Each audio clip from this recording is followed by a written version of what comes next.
Hello student, welcome back to my channel. NCERT class 7 series में हमारा ये 7th lecture होने वाला है, जिसमें हम लोग पढ़ेंगे वेदर, क्लाइमेट एंड अडेप्टेशंस।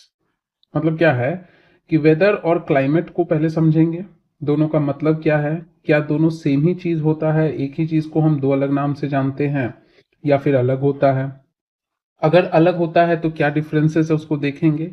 ध्यान रहे ये सारा चीज हम लोग किस हिसाब से पढ़ रहे हैं, क्लास 7th के हिसाब से। तो यहाँ पे हम लोग सिर्फ बेसिक चीजें पढ़ेंगे, बेसिक इन द सेंस कि जिस भी टॉपिक में इन टोटल 20 पॉइंट हो सकते थे, उसके लिए आपको क्लास 6, 7th और 8th 5 पॉइंट तैयार करके देता है। मतलब 1/4 चीजें हम जानेंगे। जैसे इस चैप्टर में क्या है कि बहुत सारा चीज, जैसे डायगोनल रेंज है, एनुअल रेंज है, ये सब समझेंगे, लेकिन बस एक डेफिनेशन। तो ये कभी भी आप एक्सपेक्ट नहीं करके रखेंगे कि सब कुछ आप यहीं जान रहे हैं। आप यहाँ बेसिक चीज जान रहे हैं। तो जिनको भी बहुत बेसिक्स बहुत अच्छे से क्लियर है, तो कोई बात नहीं, आप इस वीडियो को स्किप कर सकते हैं, अपना टाइम किसी और काम में इन्वेस्ट कर सकते हैं, कोई और टॉपिक पढ़ने में, कोई और कंटेंट तैयार करने में या करंट अफेयर में, क्योंकि सिलेबस बहुत है। अननेसेसरी टाइम वेस्ट नहीं करना है। लेकिन जिनको लगता है कि हम साइंस के बैकग्राउंड से हैं, साइंस हमारा बहुत अच्छा है, बट आर्ट्स में छोटी छोटी बातों में कंफ्यूजन हो रही है, वो इस वीडियो को अच्छे से देखें। आपका बेसिक बहुत स्ट्रांग हो जाएगा। तो जैसा कि है कि हम लोग क्या करते हैं, 6, 7, 8 दो ही काम के लिए पढ़ते हैं। एक तो जिनका बेसिक स्ट्रांग नहीं है वो बेसिक स्ट्रांग करेंगे। दूसरा है कि हम लोग थोड़ा वोकैब के लिए पढ़ लेते हैं, एनसीईआरटी में अच्छे अच्छे वर्ड्स होते हैं। और तीसरा है कि हम लोग कुछ प्लेसेस को देख लेते हैं, कहीं कहीं पे कुछ जगहों का नाम दिया हुआ है तो उनको देख लेते हैं। मैपिंग के क्वेश्चंस में शायद काम आ जाए, शायद नहीं भी आए, लेकिन हम तो तैयार रहेंगे ना। जब सारा चीज हम तैयार करके रखते हैं तो कॉन्फिडेंस लेवल अलग ही रहता है हमारा। तो ये तीन चीज के लिए, अब जिनका ये क्लियर है वो सिर्फ इन दोनों चीज के लिए करेंगे, लेकिन आप जरूर रीड करोगे। फिर 9th एंड 10th आप क्या करते हो, 9th एंड 10th बेसिक को और भी ज्यादा मजबूत करते हो। ये सबको पढ़ना चाहिए 9th 10th। और 11th एंड 12th आप सिलेक्शन के लिए, क्वेश्चंस के लिए आप पढ़ते हो कि अब उस क्लास से आपके क्वेश्चंस बनेंगे। 11th 12th को आप सप्लीमेंट करते हो किससे, कुछ स्टैंडर्ड बुक से एंड प्लस करंट अफेयर से। तो आपके एग्जाम के लिए यही चीज काफी है। बट 6 to 12th या 6 to 10th आप जरूर पढ़ें ये दोनों चीज के लिए, वो कैब के लिए, क्योंकि मेंस आंसर राइटिंग में आपको बहुत ज्यादा हेल्प करेगा। तो जिनका भी बेसिक बहुत अच्छा क्लियर है, वीडियो स्किप कीजिए। उस टाइम की जगह आप सिंपली क्या करो कि इस चैप्टर को एक बार रीडिंग दे दो। रीडिंग देके कुछ आप वर्ड्स छांट लीजिए और कुछ आपको जगह का नाम दिखेगा तो वो छांट लो। बाकी अगर आपको कुछ कॉन्सेप्ट समझना है तो वो हम अभी समझाते हैं।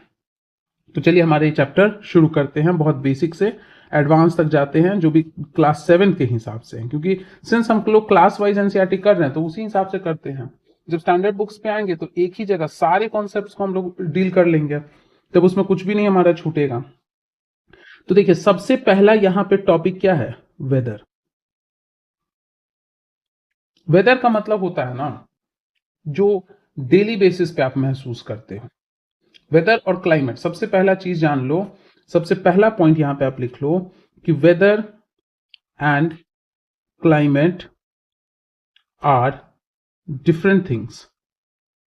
अलग है, सेम नहीं है। तो भाई क्या है अलग, तो पहले समझते हैं मतलब।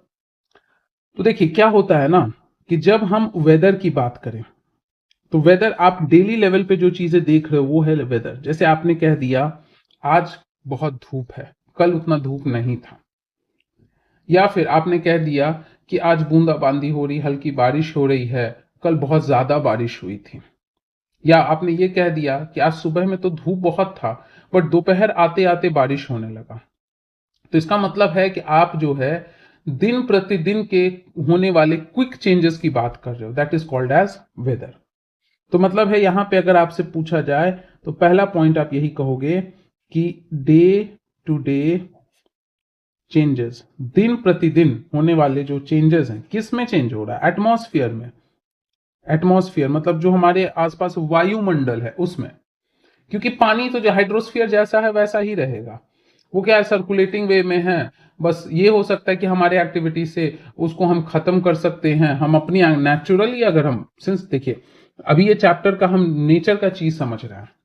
हम यहाँ पे जो भी पॉल्यूशन है, जो भी इश्यूज है, जो भी क्लाइमेट चेंज है, वो नहीं, हम ये मान के चलते हैं ना कि अभी दुनिया में कुछ नहीं है, अर्थ है, अर्थ को जैसे रहना चाहिए वैसे है। पहले वो समझ तो ले, तब तो हम क्लाइमेट चेंज से उसको लिंक करेंगे। तो जब एक अर्थ है उसको अपनी स्थिति में हम रखेंगे तो पानी जहां है वैसे ही रहेगा, धूप पड़ेगा तो वो इवेपोरेट होगा, बादल बनेगा, बारिश होके वापस लौट आएगा। जो आपका क्रस्ट है वो वैसा ही होगा, अगर कहीं वोल्केनिक इरप्शन हो रहा है तो लावा निकलेगा, जो लेयर फटा था वो वापस से सिल के एक और नया लेयर बन जाएगा। तो लावा फटने से क्रस्ट डिस्ट्रॉय नहीं होता, क्रस्ट रीजनरेट होता है, जो हार्ड पार्ट है। पुराना डिस्ट्रॉय हो गया, नया जब सॉलिडिफाई होगा तो बन जाएगा। लेकिन जो आपका बदलाव होता है कि बादल था फिर बादल खत्म हो गया, बारिश के रूप में गिर गया, या फिर कि आपका बहुत तेज हवा चल रही थी, या फिर कि आप कह सकते हो कि बहुत चिपचिपाहट था, तो ये सब किसमें आ रहा है? ये सब एटमॉस्फेयर, जो हमारे आसपास वायुमंडल है जिसमें गैसेस है, जिसके डिफरेंट लेयर्स है, ट्रोपोस्फेयर से लेके एक्सोस्फेयर तक, उसमें जो दिन प्रतिदिन पे डे टू डे या क्विक चेंजेस होता है उसे हम वेदर कहते हैं। मतलब क्या है, हम किसकी बात करते हैं? एटमॉस्फेयर के तापमान की। क्या सुबह में 20 डिग्री था, दोपहर होते होते 30 हो गया, फिर शाम होते होते 25 हो गया, रात होते होते 10 हो गया, तो ये क्या हुआ? तापमान हुआ। जिससे ह्यूमिडिटी पे भी असर पड़ता है, ह्यूमिडिटी पे, क्योंकि देखो ज्यादा टेम्परेचर है तो पानी धरती से ज्यादा इवेपोरेट होगा, ज्यादा उड़ेगा भाप बन के, और जितना ज्यादा भाप रहेगा वायुमंडल में उतना ज्यादा आपको क्या करेगा? उमस महसूस होगा, मतलब ह्यूमिडिटी आपको फील होगा। जितना ज्यादा ह्यूमिडिटी होगा उतना ज्यादा क्या होगा? रेनफॉल। अगर आपका एटमॉस्फेयर में है ही नहीं वाटर वेपर, बादल बनेगा ही नहीं, तो कहां से रेनफॉल आएगा? उसी तरीके से आपका विंड का स्पीड, एक्सेट्रा, ये सब चीज को अगर हम डे टू डे बेसिस पे देखते हैं तो उसी को हम क्या कहते हैं? वेदर कहते हैं। यानी कि ये जितना चीज आप देख रहे हो, ये जितना चीज आप देख रहे हो, ये सब क्या है आपके? ये सब है एलिमेंट्स ऑफ वेदर। मतलब वेदर नापने का जो एक कहते हैं ना जरिया है, वो है आपका ये। कि जैसे आप कह दिए कि अभी बहुत गर्मी है, सुबह नहीं था, आपने किस आधार पे कहा? आपने तापमान के आधार पे कहा कि आपको महसूस हुआ कि अभी हमको ज्यादा पसीना चल रहा है, मतलब अभी बाहर गर्मी ज्यादा है, और सुबह में नहीं हो रहा था, मतलब गर्मी कम है। तो ये सब क्या हुआ? वेदर नापने का एक तरीका हुआ। ये आपका एक तरह से वेदर को अगर देखें तो बहुत सिंपल नहीं है, ये काफी कॉम्प्लेक्स फिनोमेना है। क्यों? क्योंकि ये आपका क्या करता है ना, चेंजेस डे बाय डे, दिन प्रतिदिन ये क्या होता है? बदलाव आता है। अब जो चीज बार बार बदल रहा है, इनफैक्ट आज क्या है कल क्या है सेम नहीं होगा। यहां तक कि आज ही के दिन आप देख लो तो सुबह शाम दोपहर रात, ये चारों में अलग अलग आपको तापमान या ह्यूमिडिटी देखने को महसूस हो सकता है। तो जिसमें इतना ज्यादा बदलाव है, उसको समझना, उसको समझाना थोड़ा तो मुश्किल होगा। तो बहुत शॉर्ट पीरियड ऑफ टाइम में ये आपका वेदर का फिनोमेना क्या करता है? वेरी करता है। तो इसी वजह से आप देखते होगे ना कि इसका जो प्रेडिक्शन है वो लगभग क्या करता है ना, 24 आवर्स के हिसाब से बनाता है, ज्यादा लंबा, नो लॉन्ग प्रेडिक्शन, ज्यादा लंबा प्रेडिक्शन नहीं करता है कि हाँ 7 दिन 8 दिन का। आप देखोगे ना कि जब आप गूगल या क्रोम का कुछ भी खोलते हो तो आपको उसमें दिखा रहेगा कि आज ये है, प्रोबेबिलिटी बताएगा कि कल परसों अगले दिन उसके अगले दिन ऐसा हो सकता है। जो एग्जैक्ट प्रेडिक्शन होता है ना, एग्जैक्ट कि हाँ आज कल परसों या फिर 4 दिन बाद यही होगा, ये आप वेदर में नहीं कह सकते हो। ये एक अनुमान लगा सकते हो। तो आप यहां पे क्या कर सकते हो? अप्रोक्सीमेशन कर सकते हो, अप्रोक्स डिटेल आप बता सकते हैं। जो टीवी पे, रेडियो पे या न्यूज़पेपर पे जो वेदर फोरकास्टिंग होता है, जो आईएमडी है, जो आपका मेट्रोलॉजिकल ऑर्गेनाइजेशंस है, वो जो डे टू डे का बताता है, वो 24-24 घंटे का एग्जैक्ट बताता है, और बाकी आने वाले समय का एक अप्रोक्सीमेशन देता है कि हाँ ये हो सकता है। तो ये आपका क्या था कि वेदर के बारे में कुछ कुछ पॉइंट्स था। आगे देखें तो आगे आपका क्या होता है कि इसको, ये जो रिपोर्ट्स बना रहा है, तो ये रिपोर्ट्स कौन बनाता है? ये रिपोर्ट बनाता है आपका मेट्योरोलॉजिकल डिपार्टमेंट। किसका? गवर्नमेंट का। जब भी कहीं पे ऐसे मेट्योरोलॉजिकल वर्ड यूज किया हो ना, तो समझ जाना कि उसका एटमॉस्फेयर में होने वाले किसी न किसी बदलाव से रिलेशन है। बारिश से, ह्यूमिडिटी से, सनलाइट से, टेम्परेचर से, हवा की गति से, हवा के डायरेक्शन से, साइक्लोन से, हरिकेन से, टाइफून से, ये सब हम लोग आने वाले चैप्टर्स में पढ़ेंगे। तो ये सब जब भी मेट्रोलॉजिकल वर्ड यूज किया जाए तो ऐसा इसका सेंस ये समझना है।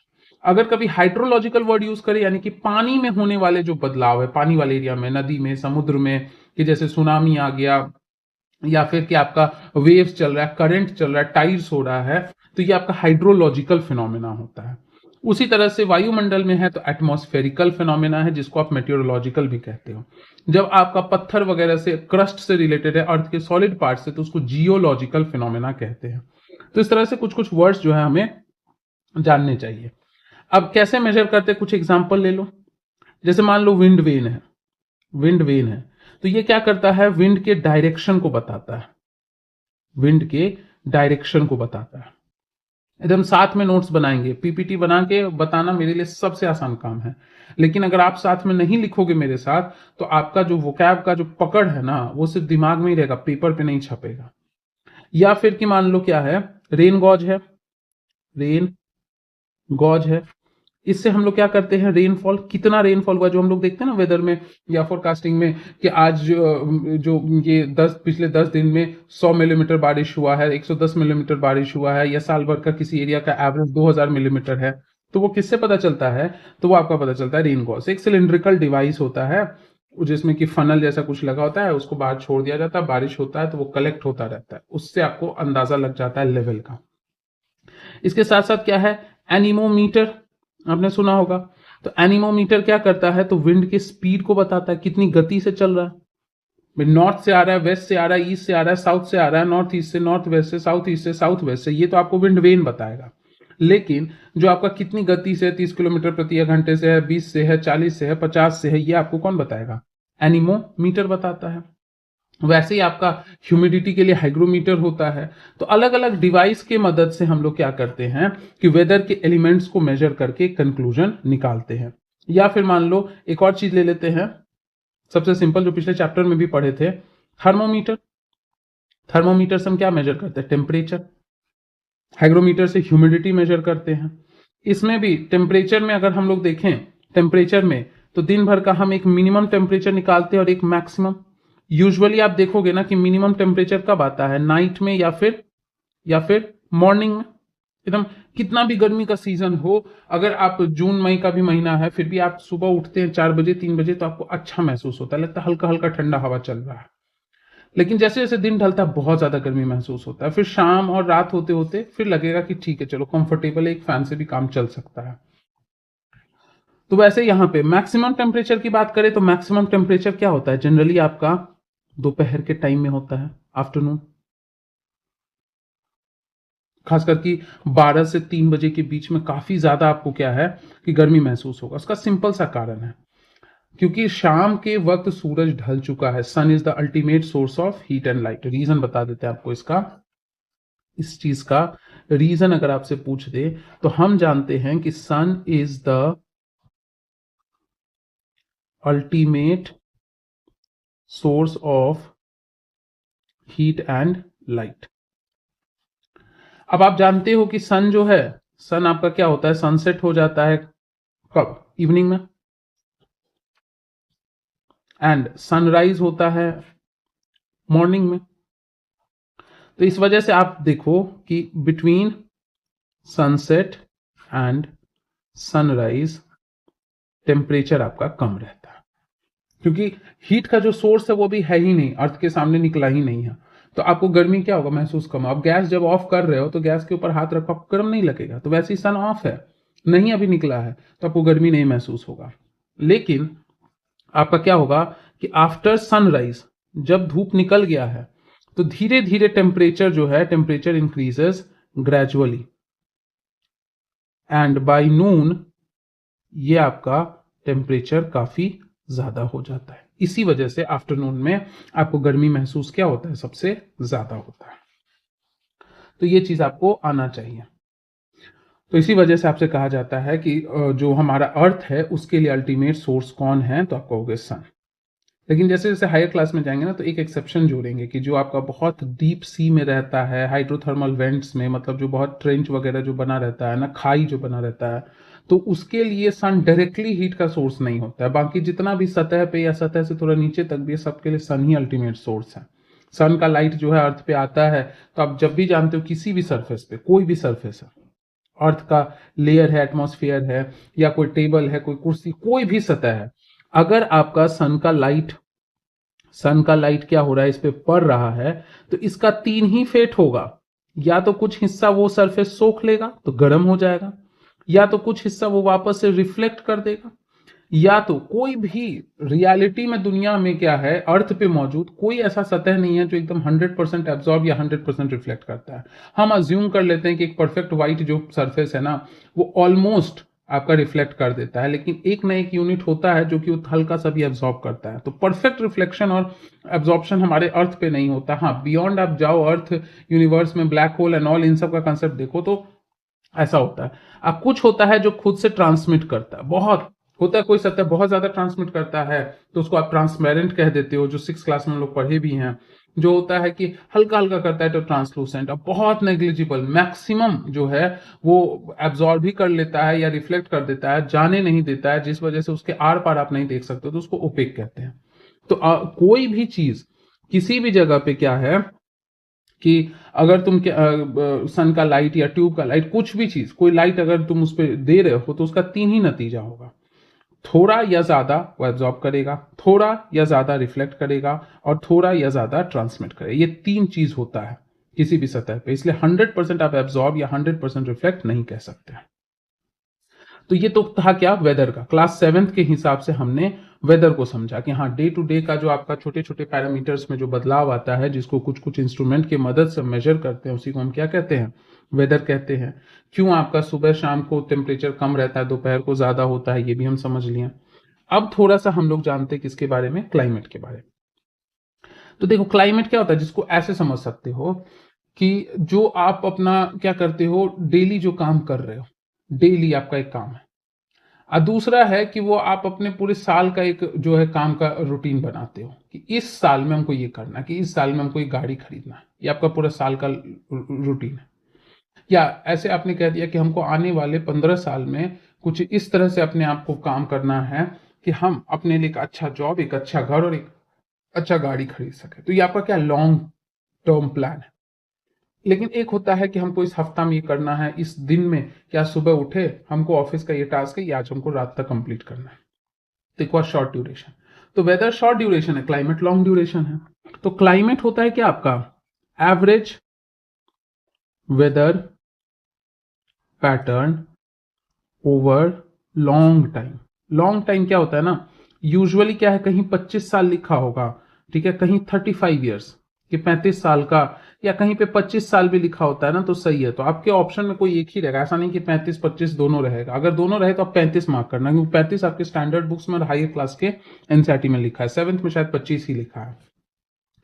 तो इसको हम कहते हैं, जैसे फॉर एग्जाम्पल है कि मान लो आज जो है बहुत ज्यादा बारिश हुआ, कल उसे हल्का कम हुआ, परसों फिर बहुत ज्यादा हुआ, चौथा रोज जो है सो थोड़ा कम हुआ, फिर थोड़ा ज्यादा हुआ।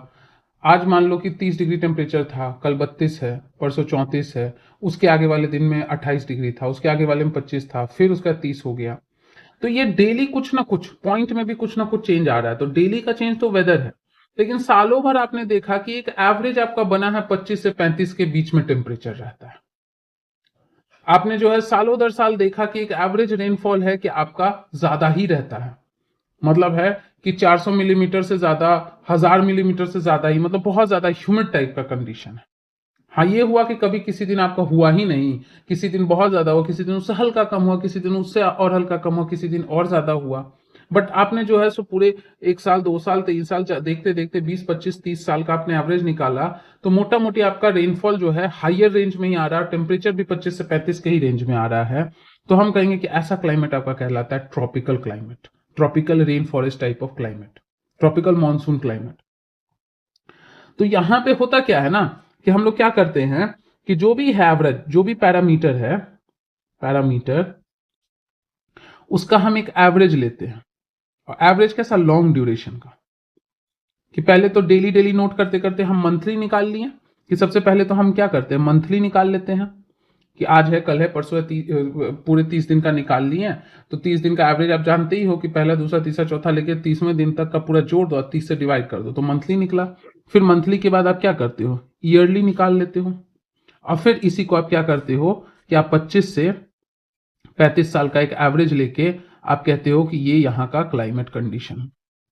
कि आपने 20-25 साल तक देखा कि उस एरिया में क्या है कि ठंड बहुत ज़्यादा पड़ती है, बहुत ज़्यादा गर्मी के मौसम में भी आपका जीरो से 10 डिग्री तक ही रहता है, उससे ज़्यादा नहीं जाता है।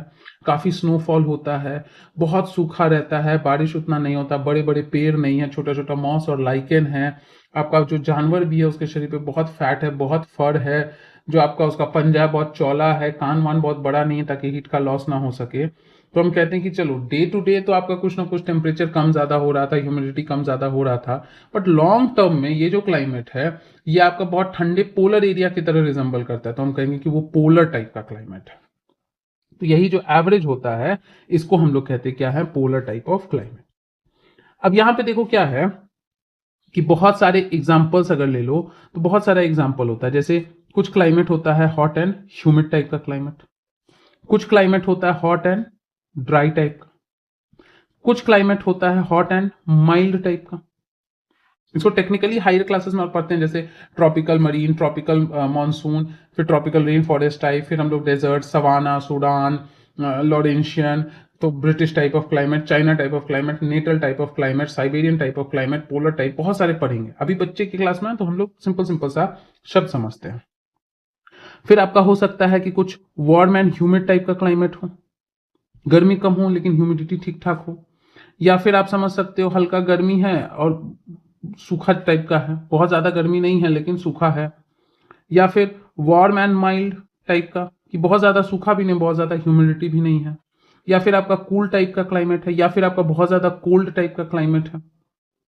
तो ये सब अलग अलग क्लाइमेट है और ये सब लॉन्ग टर्म का एवरेज है। हो सकता है डे टू डे, डेली में आपका बहुत चेंजेस, जैसे मान लो डेजर्ट ही एरिया ले लिया, हो सकता है कि डेजर्ट वाले एरिया में आज अच्छा खासा बारिश हुआ लेकिन कल एकदम ही नहीं हुआ, परसों बहुत थोड़ा सा हुआ बूंदाबांदी, उसके बाद भी 3-4 दिन आपका जो है सो या तो नहीं हुआ या हल्का फुल्का। तो वेदर चेंज हो रहा है डेली, लेकिन लॉन्ग ड्यूरेशन में देख रहे हैं कि सबका पूरे साल का, पूरे 20 साल का हम एवरेज निकाले तो जो एक होना चाहिए ह्यूमिड का, कि मान लो ह्यूमिड का आपका 400 यूनिट है रेंज, कि इतना रहेगा तो ह्यूमिड कहेंगे, लेकिन आप देख रहे हो कि उस एरिया का लॉन्ग टर्म का एवरेज लिए तो आपका 10-20 सेंटीमीटर ही आया।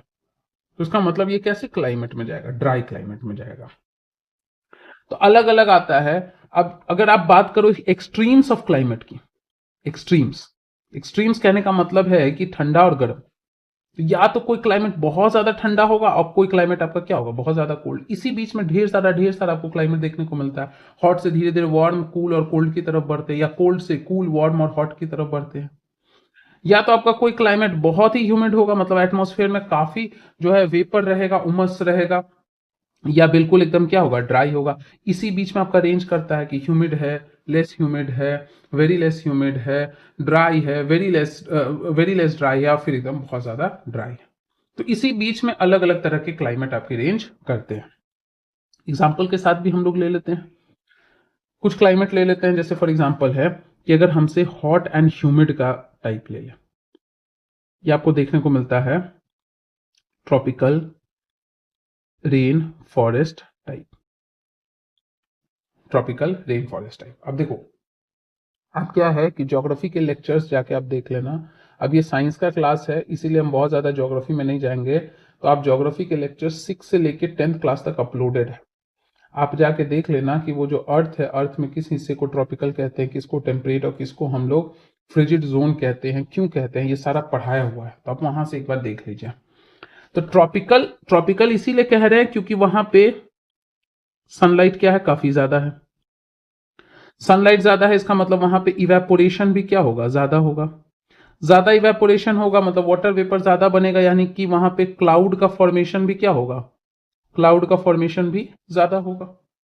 क्लाउड का फॉर्मेशन होगा मतलब वहां पे रेनफॉल भी ज्यादा होगा, और रेनफॉल ज्यादा होगा तो आप जानते हो बारिश की मदद से आपका वेजिटेशन, वेजिटेशन काफी ग्रो करता है, बहुत सारा और बहुत कंपटीशन होता है। हर पेड़ को पानी भी मिल रहा है, धूप भी मिल रहा है, फोटोसिंथेसिस करने का सब कुछ मिल रहा है, तो हर कोई कंपटीशन में है कि रिसोर्स जब ज्यादा है। जैसे अभी देखो, एक टाइम था जब बहुत कम रिसोर्स था, कोचिंग के नाम पे कुछ नहीं था, तो उतना कॉम्पिटिटिव माहौल नहीं था, बहुत कम मार्क्स कट ऑफ जाते थे और बच्चे हल्का सा ध्यान दे देते हो जाता था। लेकिन अब देखो क्या है, सबको रिसोर्स मिल रहा है, सबको स्टडी मटेरियल है, पैसा हो ना हो लेकिन स्टडी मटेरियल सबके पास है, क्योंकि हर चीज आपका फ्री में भी अवेलेबल है, कम प्राइस में भी या ज्यादा प्राइस में भी, जो जैसे अफोर्ड कर सकता है मिल रहा है। तो कॉम्पिटिटिव माहौल इतना ज्यादा है, हर कोई पढ़ रहा है, हर कोई मार्क्स ला रहा है, तो कट ऑफ देखिए क्या है, ज्यादा है। तो वैसे ही कंपटीशन ज्यादा है, सबको रिसोर्स मिल रहा है, हर पेड़ चाहता है हम बढ़ेंगे हम बढ़ेंगे हम बढ़ेंगे, जिस वजह से नंबर और साइज सब ज्यादा है, तो एक जंगल का निर्माण हो जाता है, बड़े बड़े पेड़ जो कि और बढ़ ही रहे हैं। तो चूंकि बारिश की वजह से वो जंगल बना, इसी वजह से हम उस फॉरेस्ट को क्या कहते हैं, रेन फॉरेस्ट कहते हैं। इसी वजह से इसको ट्रॉपिकल रेन फॉरेस्ट कहा जाता है। जैसे अगर आप एग्जाम्पल की बात करें, एग्जाम्पल की, तो हमारे इंडिया में ही एग्जाम्पल ले लो, इंडिया में, या पहले वर्ल्ड का ले लो, ठीक है। पहले आप ट्रॉपिकल रेन फॉरेस्ट का अगर आप एग्जाम्पल्स ले लें, तो जो भी आपका 5 डिग्री नॉर्थ से 5 डिग्री साउथ, 5 डिग्री साउथ के बीच में है, नियर इक्वेटर है, वो पूरा एकदम रेन फॉरेस्ट है, बहुत घना है, बहुत ज्यादा डेंस है, बहुत ज्यादा घना है। लेकिन अगर आप इसको मान के चलो कि लगभग 23.5 डिग्री नॉर्थ से लेके 23.5 डिग्री साउथ के बीच में है, तो इधर भी आपको यही मिलेगा, tropical rain forest he. But वो 5 से 5 के बीच का जितना डेंसनेस है ना, उससे हल्का कम होगा, लेकिन है वो ट्रॉपिकल रेन फॉरेस्ट ही। जैसे साउथ अमेरिका आप ले लो, इक्वाडोर ले लो, कोलंबिया ले लो, ब्राजील ले लो, अफ्रीका में आ जाओ तो जो तुम्हारा कॉन्गो वाला एरिया है, युगांडा केनिया वाला एरिया है। इंडिया में आ जाओ, इंडिया में अगर एग्जांपल ले लें, तो इंडिया में जो आपका वेस्टर्न घाट का पोर्शन है, वेस्टर्न घाट का जैसे केरला वाला एरिया हो गया, महाराष्ट्र वाला एरिया हो गया, कर्नाटका वाला एरिया हो गया, ये सब आपका किस में आता है, ट्रॉपिकल रेन फॉरेस्ट में। थोड़ा बहुत नॉर्थ ईस्ट का साइड हो गया, अंडमान हो गया, लक्षद्वीप हो गया, ये सब में काफी घना जंगल आपको देखने को मिलेगा। उसके बाद अगर हम लोग बात करें, अब इंडिया को ही पकड़ते हैं क्योंकि 7th क्लास है ना, पूरे वर्ल्ड को बच्चे नहीं समझ सकते हैं, तो पहले इंडिया पे ही जाते हैं। तो एक तो आपको मिल गया ट्रॉपिकल रेन फॉरेस्ट। इंडिया में अगर आपसे पूछा जाए कि क्या इंडिया में हमारे डेजर्ट है, डेजर्ट का मतलब है वो चीजें जो हॉट एंड ड्राई है, तो आप कहोगे हाँ बिल्कुल। राजस्थान वाला जो एरिया, थोड़ा बहुत गुजरात, थोड़ा बहुत हरियाणा, जहां थार डेजर्ट है, वो कैसा है, डेजर्ट एरिया है। बहुत सनलाइट तो है ही आपका, लेकिन वहां पे रेनफॉल भी नहीं हो रहा है। उसका कारण भी है क्योंकि जो मानसून विंड है ना, वो अच्छे से नहीं पहुंच पा रहा। अरेबियन सी वाला वहां तक जाते जाते सूख जाता है, सॉरी ये बे ऑफ बंगाल वाला, और अरेबियन सी वाला जाता है, नजदीक है, जाता है, लेकिन अरावली इस तरह से है कि विंड जो है ना, वो सीधे सीधे आगे बढ़ जाता है, उधर डेजर्ट तक नहीं जा पाता है। तो इस वजह से ये काफी ड्राई है। सब ज्योग्राफी में पढ़े भी और आगे पढ़ेंगे भी, अभी 11th 12th हमारा बाकी है, तो इसलिए यहाँ ज्योग्राफिकल एंगल अभी नहीं लेते, साइंस के हिसाब से बात करते हैं। हॉट क्यों है, क्योंकि सनलाइट ठीक ठाक है, ड्राई इसलिए क्योंकि रेनफॉल कम है, एकदम साइंस के हिसाब से इतना ही समझो। दूसरा है, अगर हम लोग से पूछा जाए कि हल्का फुल्का जो है माइल्ड कंडीशन, माइल्ड कंडीशन कहने का मतलब है कि थोड़ा बहुत गर्मी है तो हॉट हो गया, और मानसून टाइप का है तो वार्म है, एंड बहुत ड्राई नहीं है, ठीक ठाक वेट है। तो ऐसा कंडीशन आपको कहाँ देखने को मिलेगा, तो आप कहोगे कि हमको उत्तराखंड में देखने को मिलेगा, हल्का फुल्का हमको जम्मू कश्मीर में देखने को मिलेगा। तो ये सब एरिया हो गया, या फिर सेंट्रल इंडिया हो गया, इन सब में हमको देखने को मिलेगा सेक्टर कि बारिश बहुत ज्यादा भी नहीं लेकिन ठीक ठाक है, और बहुत ज्यादा ठंडा गर्म भी नहीं है। गर्मी के सीजन में गर्मी है, लेकिन फिर बरसात में अच्छा खासा मौसम हो जाता है, ठंडी में ठीक ठाक ठंडी है। लेकिन वही अगर आपसे कहे कि बहुत ज्यादा कोल्ड है, बहुत ज्यादा एकदम ड्राई है, मतलब कोल्ड डेजर्ट टाइप का है, तो ये आप कहेंगे कि हमारा लद्दाख हो गया, नॉर्थ हिमाचल प्रदेश हो गया, ये सब एरिया किस में आ जाता है, कोल्ड एंड ड्राई वाले एरिया में आ जाता है। उसी तरीके से आपका जो ट्रॉपिकल रेन फॉरेस्ट है, तो अभी जस्ट बता चुके हैं, वेस्टर्न घाट, WG मतलब वेस्टर्न घाट, नॉर्थ ईस्ट इंडिया जो 7 सिस्टर स्टेट्स है, अंडमान एंड निकोबार, अंडमान, लक्षद्वीप, ये सब एरिया आपका इसमें आ जाता है ट्रॉपिकल रेन फॉरेस्ट टाइप वाले। मतलब कैसा होगा, हॉट एंड ह्यूमिड, काफी गर्मी भी होगा और काफी ह्यूमिडिटी भी होगा। क्यों होगा, क्योंकि सनलाइट तो पड़ ही रहा है, इवापोरेशन भी ज्यादा है, क्लाउड का फॉर्मेशन ज्यादा है, तो बारिश ज्यादा हो रहा है, कन्वेक्शनल। लेकिन डेजर्ट वाले एरिया में गर्मी तो है, बट चूंकि वहां पे पहले से पानी भी नहीं, तो इवापोरेशन होकर कन्वेक्शनल टाइप का बादल तो नहीं बन रहा है। प्लस मान लेते समुद्र से जो हवा आ रहा है, मॉइस्ट हवा, तो एक बता ही देते हैं तुमको, ठीक है। ये आपका इंडिया का ये वाला एरिया, ठीक है। यहाँ पे अरावली है, यहाँ पे आपका अरावली, अब यहां से जो आता है ना बे ऑफ बंगाल से, ये यहां तक आते आते आते आते एकदम ड्राई हो गया। बे ऑफ बंगाल से जो मानसून विंड आ रहा है वो ड्राई हो गया।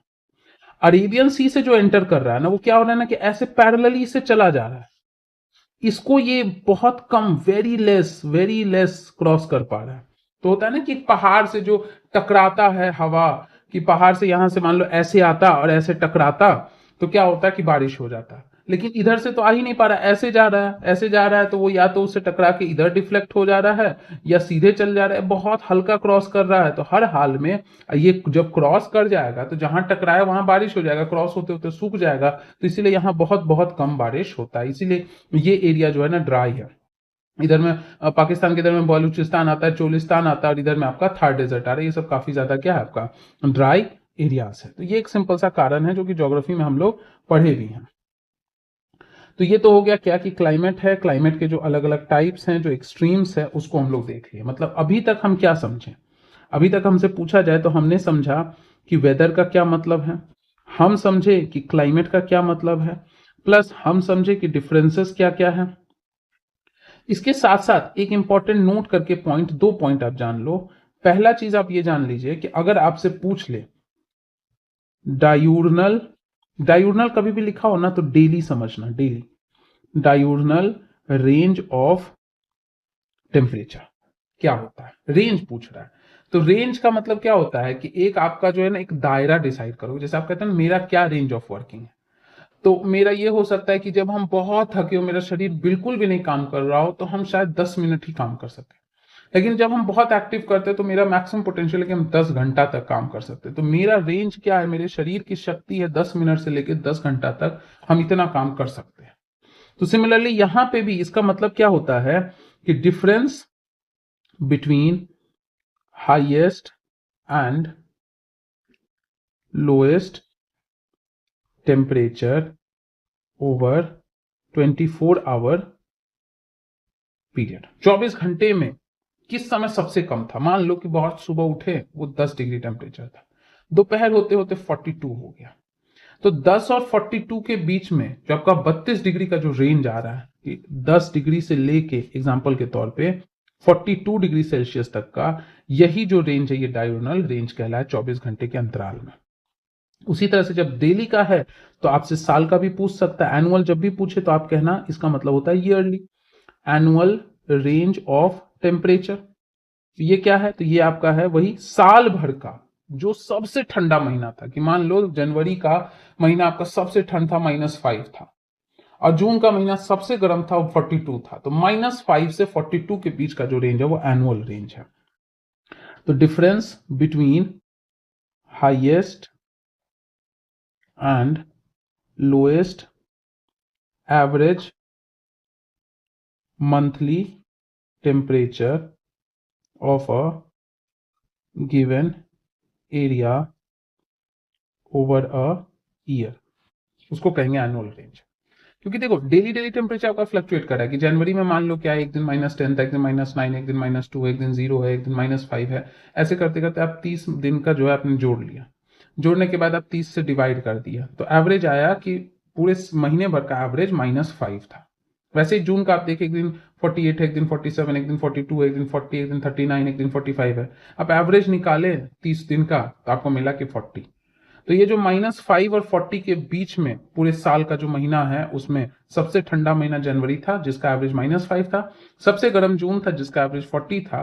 तो यही जो रेंज है किसी एक गिवन जगह का, कि मान लो आप रायबरेली का निकाले, तो रायबरेली का पूरे साल में सबसे ठंडा और सबसे गर्म एवरेज महीने के बीच का जो रेंज है उसको हम कहते हैं एनुअल रेंज ऑफ टेम्परेचर।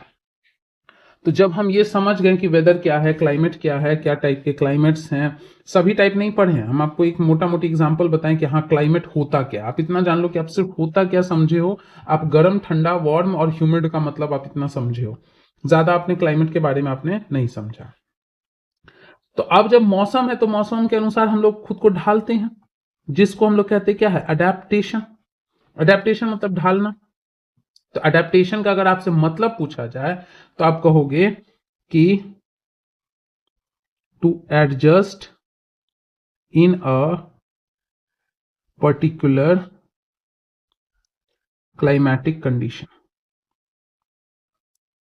ये है आपका long term feature of any body. खुद को ढालना ऐसा नहीं है कि आप जो है हर घंटे खुद को ढाल सकते हो। शरीर को समय चाहिए। बॉडी जो है ना, आप अपने बिहेव को क्विकली ढाल सकते हो कि ठीक है, अभी आप जो है किसी ऐसे जगह पे गए जहां सिचुएशन काफी पार्टी वाला था, तो आपने पार्टी वार्टी भी कर लिया, लेकिन इमीडिएटली आपको कुछ ऐसे जगह जाना है जहां पे शायद कोई खराब न्यूज आ गया, तो आपको अपने मूड को अकॉर्डिंगली स्विच कर लेना है। लेकिन शरीर का जो फिजियोलॉजी है, फंक्शन है, सेल का जो काम है, वो इमीडिएटली नहीं बदलेगा। उसको समय देना पड़ेगा कि अच्छा ठीक है, आज टेम्परेचर बढ़ गया, इसलिए देखते हो ना बीमार पड़ जाते हैं जैसे ही मौसम बदलता है, तो क्योंकि शरीर को समय चाहिए, वो समय नहीं मिलता है तो शरीर ढल ही नहीं पाता है। ढल नहीं पाता है तो हम क्या होता है, हमें सर्दी खांसी बुखार ये सब हो जाता है। शरीर का एक मैकेनिज्म है लड़ने का, वो करने लगता है। तो हमको एक समय देना पड़ेगा। जब लंबा समय दे रहे हो तो आप ऑब्वियसली वेदर से रिलेटेड तो अडेप्टेशन की बात करोगे नहीं कि आज 10 डिग्री था कल 20 डिग्री हो गया तो हम क्विकली चेंज करके, बिल्कुल नहीं। वेदर के हिसाब से हम कभी नहीं अडाप्ट करते, हम क्लाइमेट के हिसाब से अडाप्ट करते हैं, क्योंकि हमारे शरीर को अच्छा खासा समय चाहिए। तो अब यहां पे होता क्या है कि हम एग्जाम्पल के तौर पे लेते हैं two extreme regions of world. हम वर्ल्ड का दो एक्सट्रीम रीजन लेते हैं, क्योंकि अलग अलग जगह अलग अलग अडेप्टेशन है, सब हमको एक ही क्लास में नहीं पढ़ना। अभी दो एक्सट्रीम रीजन पढ़ लेते हैं, फिर आगे के क्लासेस में आगे के कंडीशंस को पढ़ेंगे। कुछ और हम लोग पढ़ भी चुके हैं, जैसे डियर फिश ये सब का 6 क्लास में पढ़े थे।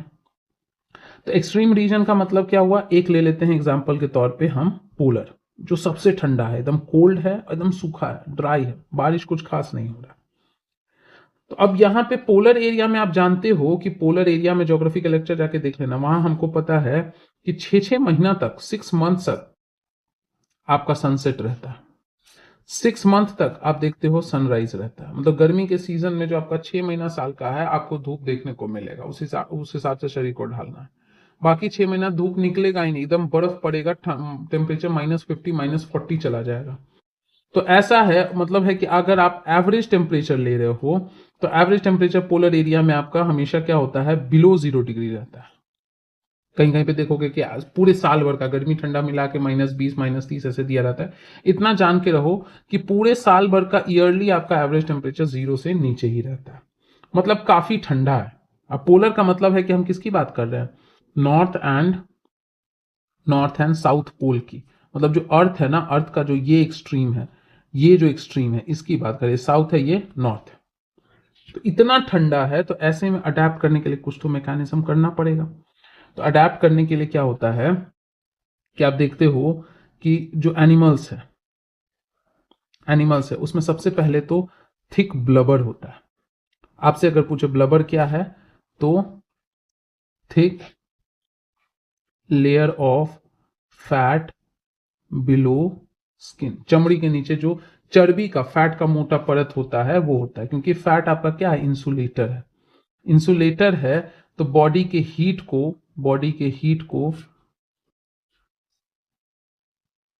एस्केप नहीं करने देता, एस्केप होने से बचाता है, स्टोर करके गर्मी अंदर रहेगा तो परेशानी नहीं होगा। चलो ठीक है। दूसरा मैकेनिज्म क्या होता है कि वाइड एंड लार्ज पॉज, पंजा बहुत चौड़ा होता है ताकि स्नो पे जो है ना स्लिप ना करे।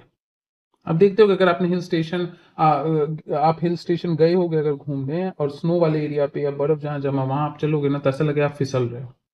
तो शूज में क्या रहता है, छोटा छोटा कांटा रहता है ताकि वो स्नो के अंदर घुस जाए। यानी तो थोड़ा चौला चौला बूट रहता है जो कि क्या रहे, सरफेस एरिया ज्यादा बनाएगा, तो प्रेशर महसूस कम होगा। प्रेशर क्या होता है, फोर्स बाय एरिया। तो जितना ज्यादा एरिया आप डालोगे उतना कम प्रेशर महसूस होगा, जिससे क्या है, बॉडी स्लिप नहीं करेगा। तो एक तो ये कारण है। दूसरा क्या होता है, तब देखोगे कि उनका स्ट्रॉन्ग के लिए ही आपका लिखा रहता है कीन सेंस ऑफ स्मेल। सूंघने की शक्ति क्या होती है, काफी ज्यादा होती है, ताकि क्या होगा ना, लोकेट प्रे, जो अपना शिकार होता है उसको आसानी से लोकेट कर सके। क्योंकि बहुत मुश्किल होता है उस ठंडे वातावरण में मछली का, किसी भी दूसरे जानवर खाने पीने के चीज का मिलना, तो उसको ढूंढने में उसको बहुत चलना पड़ेगा। और ठंड में काफी ज्यादा चलने से क्या होगा कि परेशानी भी हो सकती है। तो उसको सूंघने का शक्ति नॉर्मल एनिमल से ज्यादा होता है, ताकि दूर दूर तक का चीज भी सूंघ ले, एनर्जी उसका बचा रहे। क्योंकि जितना एनर्जी लॉस होगा उतना उसको बनाने में मेहनत लगेगा, और बनाने के लिए जो है एनर्जी को बनाने के लिए आपको खाने का जरूरत होगा, खाना मिलेगा तभी ना उसको तोड़ के एनर्जी बनाएगा। साथ ही साथ क्या है कि उसके पास व्हाइट फर आप देखते होंगे, व्हाइट फर, और ये फर आपका काफी ज्यादा थिक भी होता है। थिक इसलिए होता है ताकि क्या कर सके, prevent loss of body heat, body heat. और व्हाइट इसलिए होता है ताकि क्या कर सके, कैमोफ्लेज कर सके इन व्हाइट बैकग्राउंड, ताकि उनका शिकार ना हो सके। कैमोफ्लेज मतलब छुप जाना। तो पीछे पूरा स्नो स्नो है, व्हाइट है, ये भी अगर व्हाइट रहेगा ना, पोलर बियर सबका देखोगे तो वो छुप जाता है ताकि कोई शिकार इसका ना कर सके। वरना क्या होगा, दूर दूर तक बड़े बड़ा पेड़ वेड़ है नहीं, छोटे मोटे मॉस और लाइकेन है, बड़ा बड़ा पेड़ तो है नहीं, छुपने का उतना जगह नहीं है, आसानी से प्रीडेटर शिकारी पकड़ेगा मार देगा तो उसके जीवन का खतरा बना रहेगा।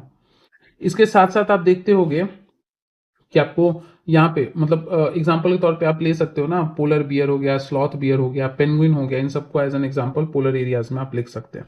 इसके साथ साथ क्या होता है, स्मॉल टेल एंड ईयर, बाहरी निकला हुआ चीज छोटा होता है, ताकि एक रूल है एलेंस रूल, एलन रूल के हिसाब से जो बाहर लटकता हुआ जो पूंछ है, ये है, कान है, ये सब अगर छोटा रहेगा ना तो हीट लॉस जो है वो आपका क्या रहेगा, कम होगा, तो हीट का बचत ज्यादा रहेगा।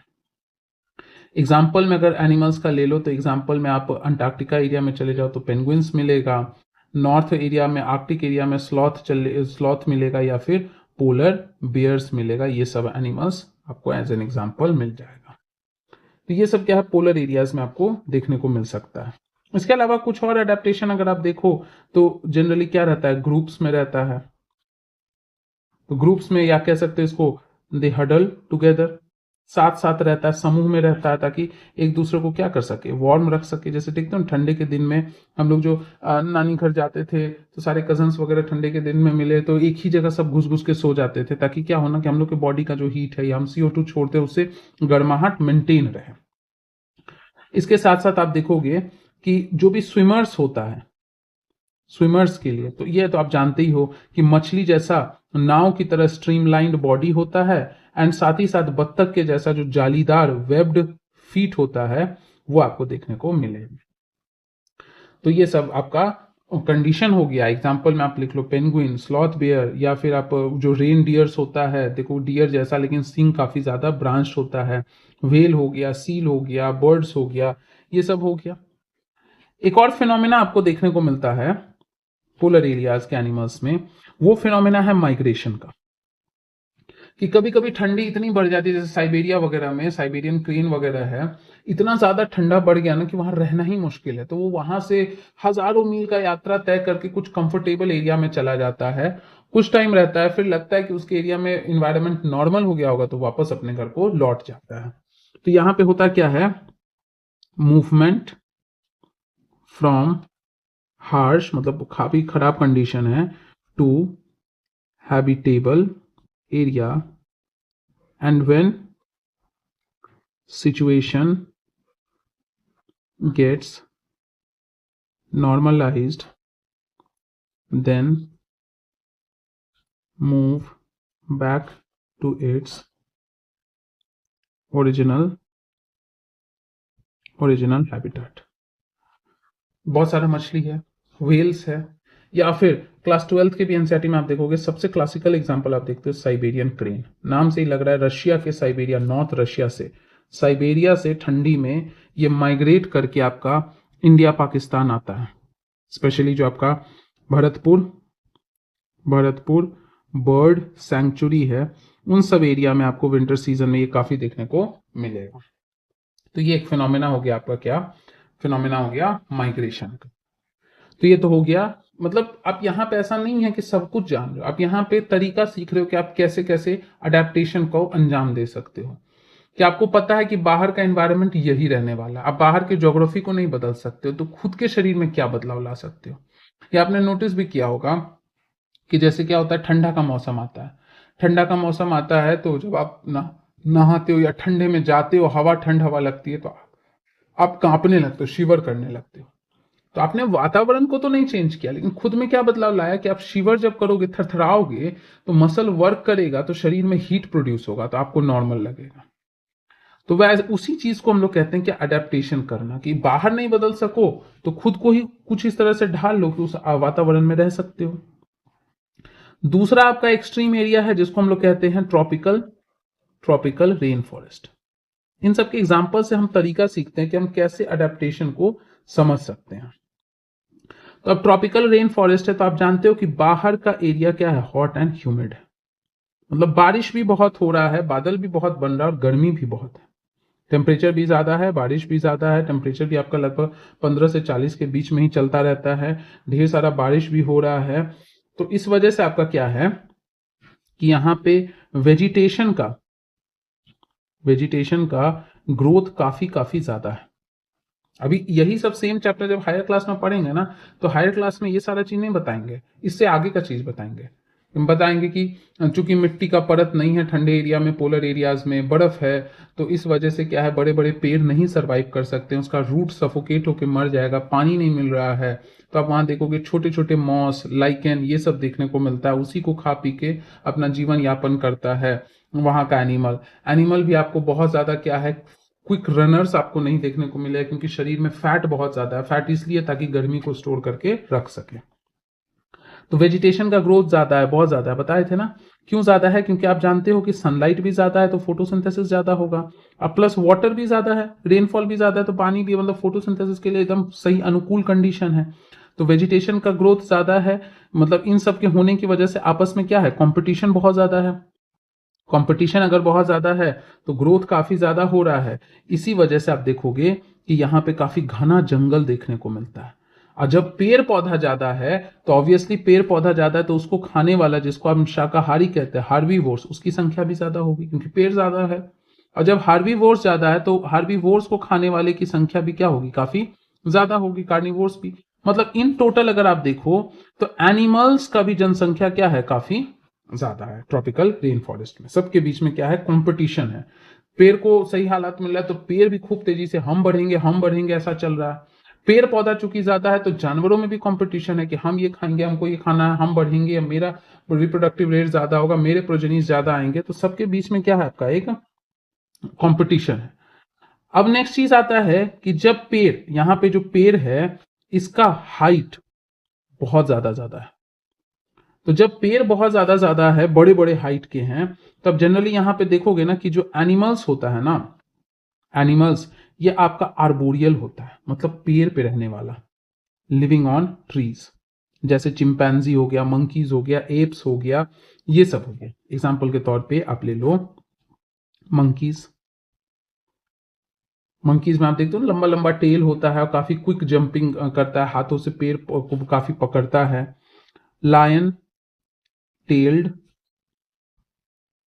मकाक, लंगूर जिसे हम कहते हैं, या जिसे हम बियर्ड एप भी कहते हैं, ये सब नाम ध्यान में रखना। कभी कभी क्या होता है, लायन टेल मकाक ना लिख के, जो कि सब बच्चों को पता होता है, क्वेश्चन में आपसे बियर्ड एप लिखा जाता है। ये वही है, काफी ज्यादा बल्की होता है और ये अच्छा खासा क्लाइंबर होता है, फ्रूट सीड, मतलब हार्बीवोर ज्यादा होता है। इसके साथ साथ रेड आइड फ्रॉग, फ्रॉग की तरह नेचर है लेकिन आंख देखोगे तो लाल रंग का होता है। इसके पे देखोगे कि इसके शरीर में स्टिकी पैड्स होता है, चिपचिपा सा रहता है। किसके ऊपर, फीट के ऊपर, टू क्लाइंब ट्रीज, कि ब्रांच वगैरह को, पेड़ को, इन सबको, तना को जो है ना चिपक के अच्छे से पकड़ेगा, तभी तो क्या होगा, आगे का कदम रख पाएगा। जैसे हम लोग भी पेड़ पे चढ़ते हैं तो पैर से एक तरफ पकड़े रहते हैं, तभी तो हाथ से ऊपर खींचते हैं खुद को, फिर हाथ पकड़ता है तो पैर ऊपर जाता है। तो कहीं से पकड़ेंगे, जैसे बंदर सबका हाथ बहुत अच्छा वेल डेवलप्ड है, फ्रॉग का हाथ उतना बड़ा बड़ा नहीं है, तो उसमें चिपचिपा पदार्थ रहता है जिससे कि वो चिपक के आगे की तरफ बढ़ सके। खाने की बात करें अगर, फूड के अडेप्टेशन की, खान पान कैसा है, जैसे पोलर एरियाज में क्या था, मॉस लाइकन मिल रहा था तो वही सब खा रहा था, नहीं तो क्या है, स्विमिंग करके पानी में जाके मछलियों का शिकार करके खाता है, छोटे मोटे कीड़े मकोड़े अगर मिले तो वो खा लिया, तो उसी से अपना जीवन किसी तरह चलाता है। शरीर में जो फैट स्टोर है उसी को ऑक्सीडाइज करके काम चलाता है। वैसे यहाँ पे भी क्या होता है, तो यहाँ पे जैसे बर्ड्स को देखोगे तो उसके पास क्या होता है, लॉन्ग लार्ज बीक होता है, चोंच बहुत बड़ा होता है, ताकि क्या हो सके ना, क्योंकि क्या होता है, बहुत बड़ा बड़ा पेड़ है, बहुत बड़ा बड़ा डाली है और डाली बहुत लंबा लंबा है, उसके बहुत एंड तक भी फ्रूट लटका है, वहां तक शायद उसका शरीर ना जा पाए, तो बीक है वो लंबा रहेगा तो वहीं से खींच के पकड़ सकता है, टू रीच फ्रूट्स। जैसे एग्जाम्पल के तौर पे आप देखना, सर्च करना गूगल पे, टूकन्स नाम का बर्ड है जो कि आपको यहाँ पे बहुत देखने को मिलता है। इसके अलावा क्या है कि कुछ आपका एनिमल्स जो है adapted to eat different types of food, अलग अलग फूड पे अडेप्टेड है टू ओवरकम कंपटीशन, क्योंकि कंपटीशन बहुत ज्यादा है, अनुकूल वातावरण है, पेड़ पौधा खूब ग्रो कर रहा है, अलग अलग तरह के फल फूल दिख रहे हैं, तो हर तरह के खाने की चीज पे अडेप्टेड है कि हम ये भी खा ले वो भी खा ले, कि इस सीजन में ये फ्रूट ग्रो कर रहा है, अगर मान लो मेरा एक ही नेचर हो कि नहीं हम वही खाएंगे तो फिर हम तो उस सीजन में भूखे मर जाएंगे। तो तरह तरह की चीज को खाने के लिए अडेप्टेड है। शिकार करने के लिए क्या है कि काफी क्विक रनर्स होता है। इसके साथ साथ अगर आप देखें तो आपको क्या देखने को मिलेगा कि इनके पास जो हियरिंग है वो काफी सेंसिटिव होता है। क्यों होता है सेंसिटिव, कहने का मतलब हल्का नॉइज भी कैच कर ले, क्योंकि जानवरों की जनसंख्या ज्यादा है, बहुत सारे जानवर है, तो शिकार होने का शिकार करने का दोनों का चांस ज्यादा है, तो एक्टिव रहना पड़ेगा, काफी ज्यादा क्या होता है एक्टिव होता है। आईसाइट जो देखने की क्षमता है वो भी काफी ज्यादा शार्प होता है, दूर दूर तक देख सकता है। जो आपका कैमोफ्लेज, यहाँ पे भी जैसे वहां पे क्या था कि छुपने का जगह नहीं था, तो इसीलिए व्हाइट बैकग्राउंड के साथ कैमोफ्लेज करने का कैपेसिटी था। यहाँ क्या है कि छुपने का जगह तो है बट जनसंख्या बहुत ज्यादा है जानवरों का, आप छुप भी जाओ तो इतना ज्यादा है ना कहीं से पकड़ा जाओगे। तो आप देखोगे फ्रॉग वगैरह का शरीर जो है ना क्रिप्टिकली कलर्ड होता है, कहने का मतलब कहीं पे येलो कहीं पे ग्रीन, ताकि घास वास के बीच में छुप सके। तो कैमोफ्लेज मतलब छुपने का, ब्लेंडिंग विद द सराउंडिंग, मतलब अपने वातावरण के अनुसार ये छुप जाने का क्षमता ज्यादा होता है।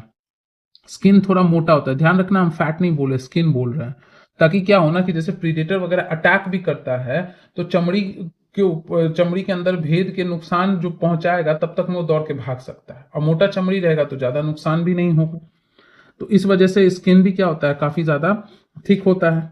इसके साथ साथ क्या होता है ना कि ये आपका फ्लेक्सिबल बॉडी होता है, फ्लेक्सिबल बॉडी होता है ताकि ये क्या हो सके क्विक रनर्स हो सके। मान लो शिकार भी कर रहा है, जैसे टाइगर है, जैसे ये आपका मान लो पैंथर है या फिर लायन है, तो इसको शिकार भी करना है तो आगे वाला जानवर थोड़ी कहेगा कि हाँ आओ मालिक हमको खा लो, वो भी तो भागेगा, तो इसके अंदर भी तो वो कैपेबिलिटी होना चाहिए स्विफ्टनेस का, तेजी से भागने का। तो जो शिकार करता है वो भी बहुत तेज रनर होता है, और जिसका शिकार होगा वो भी अपना जान बचाने के लिए बहुत तेजी से भागता है। इसलिए देखना डियर वगैरह का शरीर बहुत लचीला होता है, टाइगर का शरीर बहुत लचीला होता है, एकदम दूर दूर तक जो है वो भाग सकता है। जैसे एग्जाम्पल के तौर पे आप ले लो डियर ले लो, एग्जाम्पल के तौर पे आप ले लो टाइगर ले लो, लायन ले लो, जिन्हें हम क्या कहते हैं बिग कैट्स कहते हैं, जैगुआर ले लो, पैंथर ले लो, ये सारा क्या होता है बिग कैट्स में, प्यूमा, ये सब बिग कैट्स में आता है। इसके अलावा एक और एग्जाम्पल आप ले सकते हो एलिफेंट का। आपको ट्रॉपिकल रेन फॉरेस्ट में देखना केरला साइड में, कर्नाटका साइड में, या फिर इधर वेस्ट बंगाल मयूर भांज, मयूर झरना, मतलब उड़ीसा साइड में आपको एलिफेंट ज्यादा देखने को मिलेगा। तो एलिफेंट्स में देखो क्या क्या अडेप्टेशन है। एक तो उसके पास लार्ज ईयर्स है, लार्ज ईयर्स का दो काम है। पहले तो आपको हियरिंग का सेंसिटिविटी काफी ज्यादा है, सेंसिटिविटी काफी ज्यादा है, बहुत हल्का साउंड को भी वो क्या कर सकता है सुन सकता है। साथ ही साथ क्या है ना कि लॉस ऑफ हीट, बताए थे ना कि पोलर बियर सबका कान छोटा होता है ताकि हीट का लॉस कम हो, लेकिन यहाँ तो ये ट्रॉपिकल एरियाज में रह रहा है, हीट ज्यादा लॉस होगा तो शरीर अपना कूल रहेगा, क्योंकि ऑलरेडी बाहर से गर्मी क्या है ज्यादा है। दूसरा है टस्क होता है। टस्क क्या होता है, जो आगे देखते हो ना दांत जो निकला होता है, तो ये आपका जो है मॉडिफाइड टीथ होता है, modified long teeth to tear bark of trees. मोटे मोटे जो पेड़ है उसका तना को जो है ना फाड़ने में, ब्रांचेस को तोड़ने में, इतना लंबा सा जो है आपका, जिसको हाथी दांत कहते हैं, जिसको हाथी को मार के जिसका दांत निकाल के लोग जो है ना पोचिंग भी करते हैं डेकोरेटिव आइटम्स बनाने के लिए। तो ये सब आपका टस्क हेल्प करता है। इसके साथ सूंड होता है जिसको हम क्या कहते हैं ट्रंक कहते हैं। ये एक तरह से आपका क्या करता है, इतना लंबा नाक जो है ना, लंबा नाक है इसलिए स्ट्रॉन्ग सेंस ऑफ स्मेल होता है इसमें। साथ ही साथ फूड को भी पिक करने में ये हेल्प करता है। इसके अलावा आप देखोगे तो इसके पास क्या होता है, स्ट्रॉन्ग ब्रॉड फीट होता है। क्यों होता है, to balance body weight.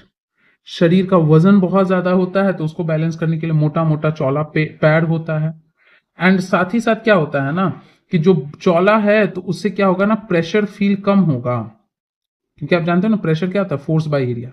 Pressure feel कम होगा और इस वजह से आवाज भी कम, साउंड जो है वो कम प्रोड्यूस होगा, तो साइलेंट वॉकिंग करने में भी हेल्प करता है। अब जैसे देखते हो ना, पतला चाकू से आप काटते हो तो देखोगे क्या होगा, जो है कट कट साउंड प्रोड्यूस होगा। लेकिन वही अगर कोई मोटा चीज है या किसी चीज को आप मैश कर रहे हो, आलू है, आलू को काट रहे हो तो आवाज आएगा, लेकिन आलू को पका के उसको जब आप मैश करते हो चौला चीज से तो उससे आवाज नहीं आता है, क्योंकि उस इंस्ट्रूमेंट का प्रेशर ज्यादा है, ये एरिया ज्यादा है, एरिया ज्यादा है। इस वजह से आप क्या कर रहे हो कि एक तरह से फोर्स ज्यादा लगा रहे हो, सॉफ्टर है तो सॉफ्ट चीज जो है वो आवाज कम करता है। तो इसका भी पैल क्या है ना, चौला है, तो चौला इस वजह से शरीर का दबाव नहीं धरती पे महसूस होता है। और दूसरा है चूंकि चौला है तो उसमें स्किन का भी मोटा परत होगा, अंदर फैट भी होगा, जो कि कुशन की तरह गुजगुजा सा होता है, तो वो जब धरती पे पड़ता है तो उतना साउंड प्रोड्यूस नहीं करता है, तो साइलेंट वॉकिंग में क्या करेगा, हेल्प करेगा। तो यही था ये पूरा चैप्टर का कंटेंट। अब आप आराम से चैप्टर को रीड करेंगे तो आपको लगेगा हर एक चीज आप पढ़े हो, कुछ एक्टिविटी कुछ एग्जांपल्स दिया है जो आपके एग्जाम के पॉइंट ऑफ व्यू से कोई जरूरत का नहीं। हाँ, स्कूल के बच्चे हो तो आप एक बार देख सकते हो, मे भी आपको कोई प्रोजेक्ट या कोई एक्टिविटी कराया जाए तो आपके काम का आ जाए, नहीं तो इतना ही चैप्टर है। वेदर का मतलब, क्लाइमेट का मतलब, 2-3 पॉइंट का डिफरेंस, उसके बाद कुछ 1-2 डेफिनेशन, एंड साथ ही साथ कुछ एग्जाम्पल से हम समझते हैं कि हमारा शरीर लॉन्ग टर्म के कंडीशन में कैसे खुद को ढालता है अच्छे से सरवाइव करने के लिए। अब फटाफट क्विकली हम लोग चैप्टर को देख लेते हैं, कुछ और चीज है कि नहीं, फिर क्वेश्चन आंसर देख के इसको निपटा लेते हैं। देखिए यहाँ पे वही सारा चीज दिया है, आप पढ़ोगे, देखो ये बताए थे ना मेट्रोलॉजिकल डिपार्टमेंट, ये एक एग्जाम्पल दिया है कि कैसे आप जो है वेदर को बताते हो। चांद निकला तो टेम्परेचर कैसा था, चांद ढला, सूरज निकला तब टेम्परेचर कैसा, तो ये जो क्विक चेंजेस आता है इसी को हम वेदर कहते हैं। फिर वही कह रहा है कि वेदर रिपोर्ट लो लास्ट वीक का, ऐसे करके चार्ट बना लो, ये 23 अगस्त 2006 का है, 24 अगस्त का, 25, 26, 27, 28, 29, 30, अपना लिखते जाओ, मैक्सिमम क्या था, मिनिमम क्या था, ह्यूमिडिटी, रेनफॉल। आप देखोगे कि हर एक पैरामीटर में कुछ ना कुछ चेंजेस आ रहा है, तो ये रेगुलर चेंजेस है, इसी को हम लोग क्या कहते हैं, वेदर कहते हैं। वही देखो रेन गॉज की मदद से हम लोग ये रेनफॉल मेजर करते हैं, जो आपका पैरामीटर्स है, एलिमेंट्स है वेदर का, वो सारा यहाँ पे दिया हुआ है। इसके अलावा फिर एक ऐसे ग्राफ करके बताया कि कैसे टेम्परेचर 3 से 9 अगस्त के बीच में आपका वेरी करता है, कभी ज़्यादा था, कम हुआ, फिर बढ़ा, फिर कम हुआ, फिर बढ़ा, फिर कम हुआ, फिर हल्का बढ़ा, तो ऐसे ऐसे आपका ग्राफ जा रहा है। तो यही आपका मैक्सिमम मिनिमम थर्मोमीटर्स है। ये सन के बारे में, the ultimate source of heat and light. उसका क्लाइमेट है, देखो हम बताए थे ना कि इसमें 25 साल है, लेकिन अगर ऑप्शन में दिया जाए तो ज़्यादा सही 35 होता है। उसके बाद यहाँ पे वही दिया है कि जनवरी फरवरी मार्च ये सब पूरा 1 साल का दिया है, जम्मू कश्मीर का 1 साल का दिया है, केरला के तिरुवनंतपुरम कैपिटल का, श्रीनगर, जम्मू कश्मीर। अच्छा, जम्मू कश्मीर का आप लोग बताना कि जम्मू कश्मीर का भी क्या स्टेटस है, स्टेट है कि यूटी है, अगर ऐसा कुछ चेंजेस आया है तो वो कब आया है, कौन से आर्टिकल को हटा के एलिमिनेट करके आया है, और दूसरा चीज कि क्या जम्मू कश्मीर का जो कैपिटल था पहले वो एक ही था या दो था, क्या था, वो आपको कमेंट सेक्शन में बताना है। दूसरा चीज आपको ये बताना है कि जम्मू कश्मीर का जो सराउंडिंग स्टेट्स या यूटीज है वो आपको बताना है, एंड केरला का सराउंडिंग यूटीज एंड स्टेट्स बताना है। यहाँ पे बताया था ना कि यहाँ पे आपको क्या दिखता है, hot and humid, hot humid, यहाँ देख लो कि कैसा टेम्परेचर है, हॉट के ही रेंज में, रेनफॉल भी अच्छा खासा है, लेकिन यहाँ देखो उससे कम है, उतना रेनफॉल नहीं है, टेम्परेचर भी क्या है, कम है। तो ये सब एग्जांपल्स आपको hot and dry and wet, इन सब कंडीशन को। फिर क्लाइमेट एडेप्टेशन, देखो पोलर एरियाज का आपका क्या है कि outline map of the world लीजिए और पोलर रीजन्स को ब्लू से मार्क कीजिए, ट्रॉपिकल को रेड से मार्क कीजिए। तो हम लोग पढ़े थे कि अर्थ है, अर्थ में ये वाला एरिया जो है पोलर हो जाएगा, ये पोलर, और जो ट्रॉपिकल है 23.5 डिग्री नॉर्थ से लेके 23.5 डिग्री साउथ के बीच में, ये वाला ट्रॉपिकल एरियाज हो जाएगा। वही सब आपका दिया हुआ, देखो ये पेंगुइन का झुंड में रहता है, यहाँ अच्छे से पोलर बियर को दिखा दिया कि फर रहेगा, स्ट्रॉन्ग सेंस ऑफ स्मेल होगा, क्यों होगा, साथ ही साथ इसके पास शार्प क्लॉज होता है शिकार पकड़ने के लिए, फैट होता है जिसको ब्लबर कहते हैं, और फर का थिक लेयर होता है ताकि हीट को प्रिजर्व करके रख सके। पेंगुइन का देख लो फीट कैसा, वेब्ड फीट है ताकि तैर सके अच्छे से। यहाँ माइग्रेटरी बर्ड्स का दिया हुआ है, कुछ का दिया है इतना इतना किलोमीटर माइग्रेट करता है, ये सब आप सिंपली रीड कर लोगे, सब पढ़ाया हुआ है सारा एग्जाम्पल्स। ट्रॉपिकल रेन फॉरेस्ट में देखो रेड आइड फ्रॉग है, ये चिपचिपा पैर का लेयर है। उसके बाद ये देखिए आपका मंकी है, न्यू वर्ल्ड मंकी। अब न्यू वर्ल्ड ओल्ड वर्ल्ड क्या है ना, हायर क्लासेस में बताएंगे। दुनिया को ऐसे दो हिस्सों में बांटे थे, ऐसे जिनको पता है वो कमेंट सेक्शन में बता सकते हैं। ये देखो ट्रॉपिकल एरियाज कहाँ कहाँ दिखेगा, ये सारा चीज आपको बताया हुआ है। इंडिया में वर्ल्ड में देखो टूकन्स भी कितना चौला है, ये लायन टेल्ड मकाक, लंगूर जिसको बियर्डेड देखो बियर्ड है, बियर्डेड एप भी कहते हैं। ये हाथी का देखो ये यही टस्क है, यही टस्क है, ये आपका क्या है, ट्रंक है। ये सारे कुछ वर्ड्स हम लोग सीखे हैं, ये आपका इसको एक बार रिवाइज कर लीजिएगा, जो पढ़ाया है वही शॉर्ट में आपका दिया हुआ है। अब चलिए फटाफट हम लोग एक्सरसाइज सॉल्व कर लेते हैं। कह रहा है कि name the elements that determine, elements of weather आप जानते हो, टेम्परेचर, ह्यूमिडिटी, विंड, स्पीड, ये सारा चीज आपका क्या आता है एलिमेंट्स में। दूसरा है maximum minimum temperature likely to occur, ये भी पता है मैक्सिमम दोपहर में, मिनिमम इवनिंग और मॉर्निंग में। Fill in the blanks, the average weather taken, average को हम लोग क्या कहते हैं, क्लाइमेट कहते हैं। A place receives very little rainfall and temperature is high throughout the year, the climate क्या है, तो बहुत लिटिल है तो ड्राई होगा, और टेम्परेचर हाई है तो क्या होगा, हॉट होगा। The two reasons of earth with extreme climate, तो क्या था आपका, polar region and tropical region, या आप ऐसा कह सकते हो काफी कोल्ड एरिया एंड काफी hot area. Indicate type of climate, तो हम यहां पे पढ़े थे ना कि यहाँ पे थोड़ा सा कूल होगा एंड वार्म होगा। बुक में ऐसे हॉट एंड वेट भी लिखा होता है या वार्म एंड वेट भी लिखा होता है, but Jammu Kashmir basically cool में आता है और वार्म में आता है। Kerala hot and humid, Rajasthan hot and dry, specially जो आपका वेस्टर्न राजस्थान है। North east hot and humid. Next आ रहा है टू चेंजेस फ्रीक्वेंटली, वेदर या क्लाइमेट, तो आप वेदर कहोगे, क्लाइमेट तो एक तरह से कांस्टेंट, क्योंकि आप लंबे समय का एवरेज लिया, जितना लंबा समय का एवरेज लोगे ना कॉन्स्टेंसी स्टेबिलिटी उतना ज्यादा होगा। नेक्स्ट बोल रहा है कि कुछ कैरेक्टरिस्टिक है, ये कहाँ देखने को मिलेगा, तो डाइट्स हेवी ऑन फ्रूट, ये कहाँ था, ट्रॉपिकल रेन फॉरेस्ट वाले एरिया में। व्हाइट फर पोलर एरियाज में, पोलर रीजन में। नीड टू माइग्रेट, ये भी पोलर रीजन में। Loud voice tropical rain forest, क्यों, क्योंकि बहुत ज्यादा जनसंख्या है, हर जानवर, जैसे आप देखते हो ना क्लास में ही बहुत सारा बच्चा है, सब बात कर रहा है, तो टीचर को देखते हो बहुत जोर से बोलना पड़ता है ताकि सबको सुनाई दे। वैसे ही जहां जनसंख्या ज्यादा है तो एक दूसरे से जानवर अगर कम्युनिकेट कर रहा है रिप्रोडक्शन या किसी भी एक्टिविटी के लिए, तो उसको अपना साउंड क्या रखना पड़ेगा, ज्यादा रखना पड़ेगा, तभी वो क्या कर सकता है, कम्युनिकेट कर सकता है। स्टिकी पैड्स ऑन फीट, ये ट्रॉपिकल रेन फॉरेस्ट, लेकिन यही रहता ना वाइड क्लॉज, तब polar region. Layer of fat polar region. Bright colour tropical rain forest, ताकि दूर से ही दिख जाए, कि दूर से दिख जाएगा कि हाँ भाई कैसा किस तरह का ऑर्गेनिज्म है, क्या अपने ग्रुप का है, तो उसे हम कम्युनिकेट कर सकते हैं, क्योंकि जनसंख्या ज्यादा है उसमें पहचानने की जरूरत ज्यादा होगी। ये पोलर रीजन होगा ताकि आइस पे स्लिप ना करे। Strong tails tropical rain forest, क्योंकि पोलर रीजन में टेल बहुत ज्यादा डेवलप नहीं होता है, नहीं तो ज्यादा डेवलप होगा तो हीट का लॉस ज्यादा होगा। Long and large beak toucan का एग्जाम्पल था ट्रॉपिकल रेन फॉरेस्ट। अब आपसे पूछ रहा है कि क्या कुछ कैरेक्टरिस्टिक है जो दोनों रीजन के लिए, तो आप कहना नहीं, दोनों रीजन का अलग कंडीशन है तो अलग तरीके से शरीर अडेप्टेड होगा, सेम नहीं होगा।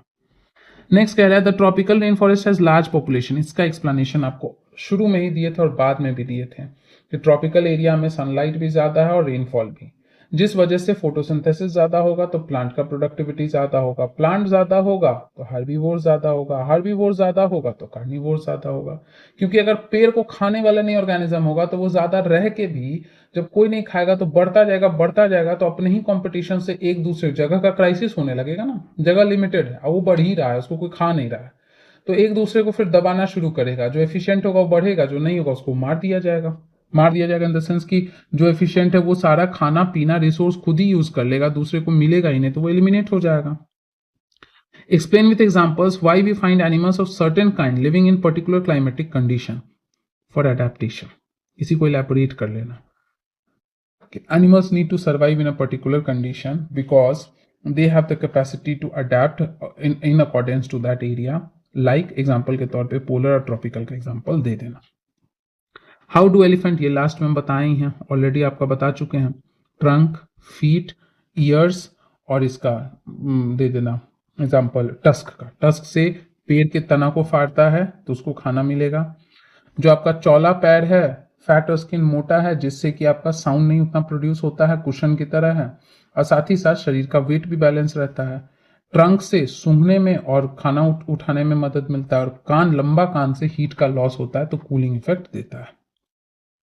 अगला है कि कार्निवोर के शरीर पे स्ट्राइप्स है बॉडी पे, और बहुत फास्ट दौड़ता है ताकि कैच कर सके प्रे को। ट्रॉपिकल रेन फॉरेस्ट में ऑलरेडी बताए थे, जनसंख्या ज्यादा है, सरवाइव करने के लिए, शिकार करने के लिए एफिशिएंट होना पड़ेगा।